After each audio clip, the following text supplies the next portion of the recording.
Hey fellas, it's Mio Loves Comics here. Back when I had this YouTube channel, I was not Mio Loves Comics, so if you want to go watch my old video and cringe at that, you absolutely can. Today I have a really fun video idea planned for the folks on YouTube, which is this beautiful Batman early year tier list. I'm going to be ranking these Batman comics kind of like, if you're a new reader, how are you going to find it? Based on like somebody who's read a lot of comics like me, I can kind of go over like, uh, how good is that comic objectively? How good is it for early readers? How good is it just in general? So I'm going to go over it, kind of talk more about these in depth, and yeah, let's do it. Okay, so starting off this tier list, we have the infamous iconic Batman Year 1.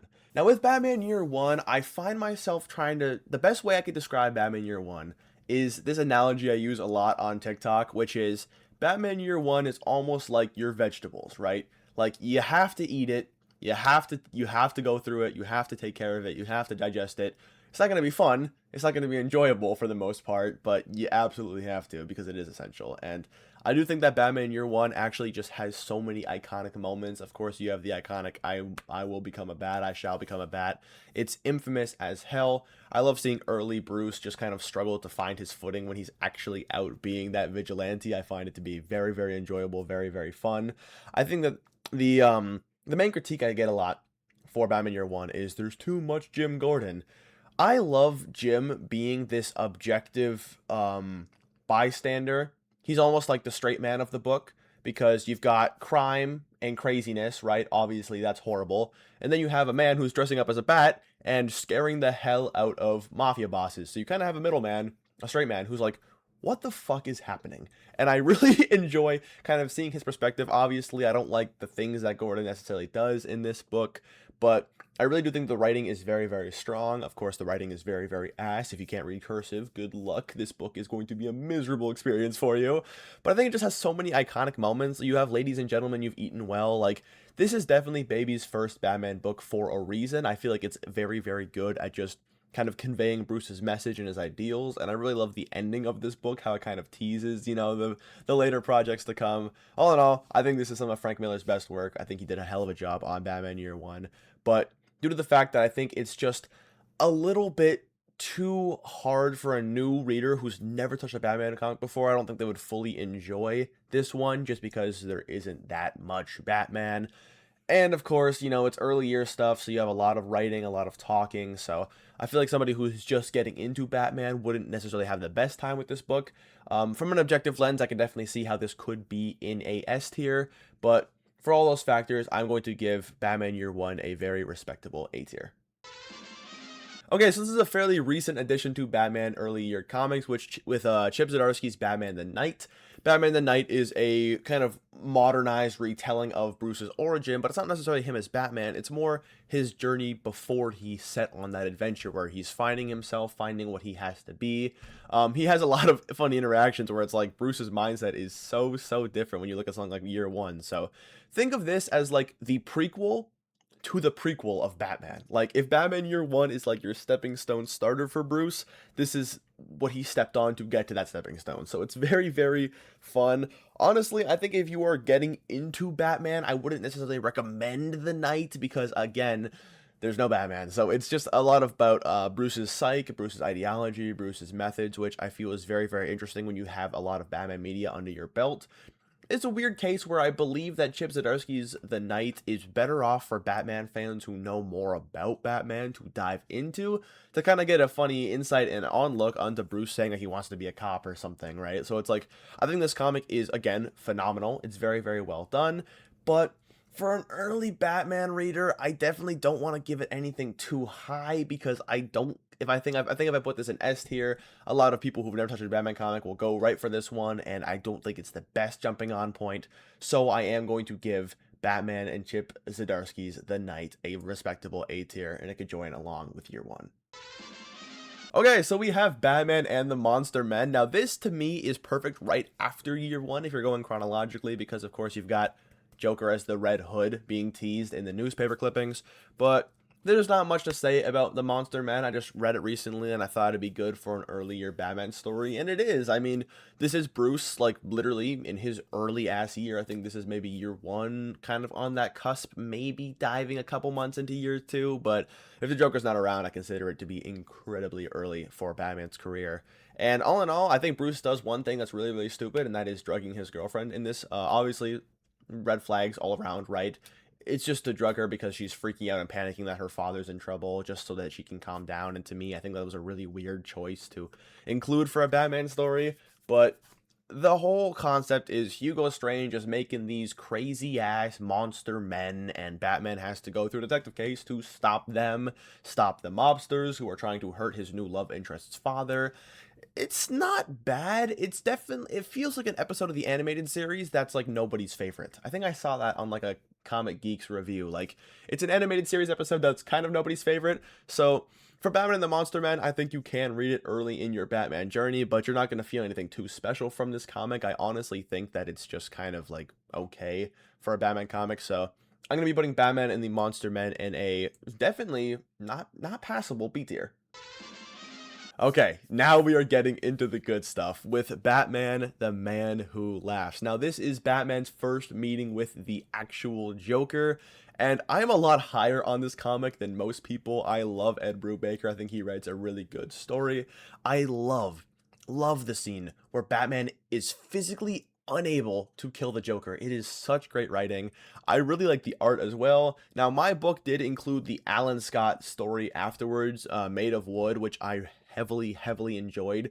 And you know, a big part of me wants to put this book in S tier because I feel like if you're reading it early in your Batman career, you're getting a very solid detective story with great writing, the introduction of the Joker, and he's actually menacing and really interesting in this book. You don't really get like an origin story, right? You get kind of pieces and scraps, but I much prefer the Joker to just be some batshit crazy guy where you don't know where he came from, you don't know what he wants, you don't know what he's doing. And poisoning Gotham's water supply and leaving riddles behind that and kind of a little meaning for that is kind of cool. I mean, I prefer if he just did it for fun, but I definitely want to put this in S tier. I want to put it in S tier so bad because I think it is just a solid book. I don't really have many complaints, but I don't think it's like fantastic. It's not groundbreaking. You get what you get. You get an early year Batman story with a little bit of Jonker and their first, you know, interactions together. You get the Jonkler and Batman having some great talks. You got some good detective work. Jim Gordon here is great. And the Alan Scott side story, if it is included in your Man Who Laughs graphic novel, I think it's also awesome. But I just can't force myself because I do think, again, it's just not groundbreaking. Right? It's a very good story, but it's not groundbreaking. So the Man Who Laughs, I'm actually going to put at the front of A tier. I'm going to put it right at the front ahead of year 1. It's awesome. Okay, so I know the S tier is looking a little lonely, but we've got a fresh one coming right for it with Batman The Long Halloween. This was my first comic book, and I'm going to be as unbiased as I can, but Jeff Loeb and Tim Sale had a special run. Rest in peace, Tim Sale. He did amazing on art in this story, but this is what many people consider to be the Batman comic book. I mean, the writing and the detective work in this is unparalleled. I'm not going to spend too long talking about The Long Halloween. If you've read it, you know it's amazing. If you haven't read it, I'm sure you've heard from everybody that it is amazing. It really is good. I definitely think that, in my opinion, the very first Batman book you should ever read is The Long Halloween. I would put it before year 1. I would say you just get your feet wet with this. If you heavily enjoy it, then you can work backwards because this comic book is just so fun. It's so special. It's cool. It's unique. It has beautiful art. I'm saying right now, Tim Sale is the GOAT. I love this book. I have a lot of personal attachment to this because, again, it was my very first Batman comic book, so I definitely feel like that sort of attachment to it, but the writing is very solid.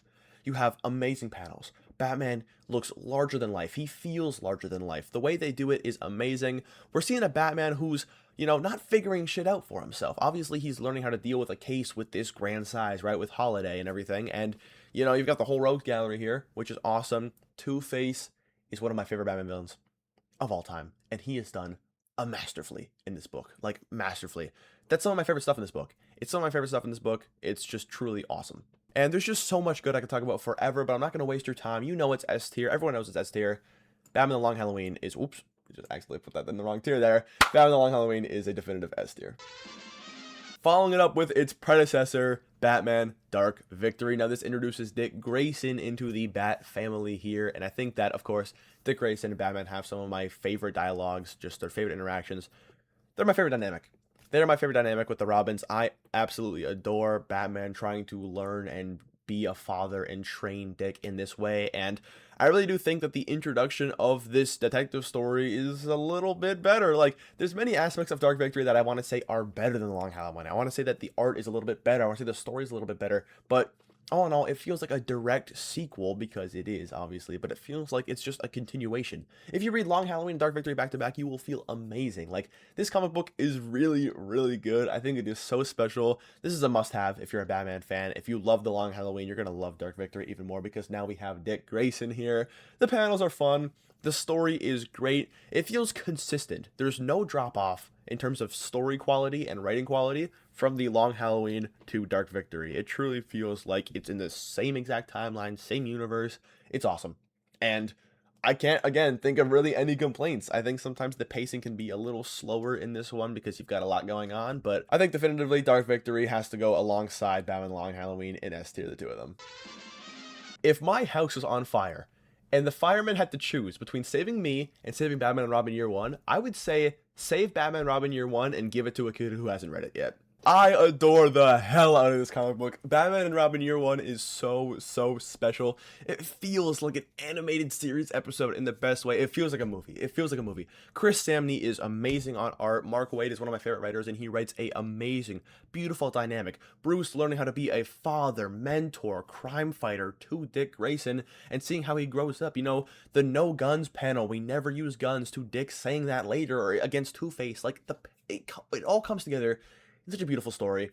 The villains, Clayface, again, Harvey Dent, are amazing. I love the villains. I love the dark aspect. I love how everything is dark and gloomy, and Dick is the only thing that's bright in Bruce's eyes, in Bruce's world. It's amazing.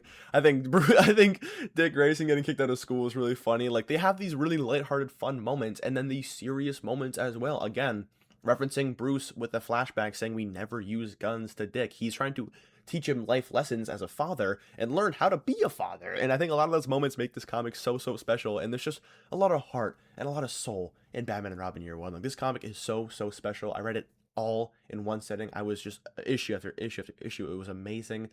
And I think I have no words. This is genuinely my favorite Batman comic of all time. Even though it wasn't my first, it has now become my favorite.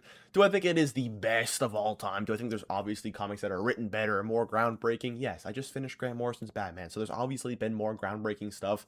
But this here is truly amazing. If you're early into your Batman journey, honestly, you could pick this up and still have an absolute blast. You're getting great writing, great art, great visuals. It is fantastic, and definitely S tier. Now, Batman Dark Patterns is extremely underrated, and everybody's heard of it. Everybody knows it, everybody says it's amazing, and it is still underrated.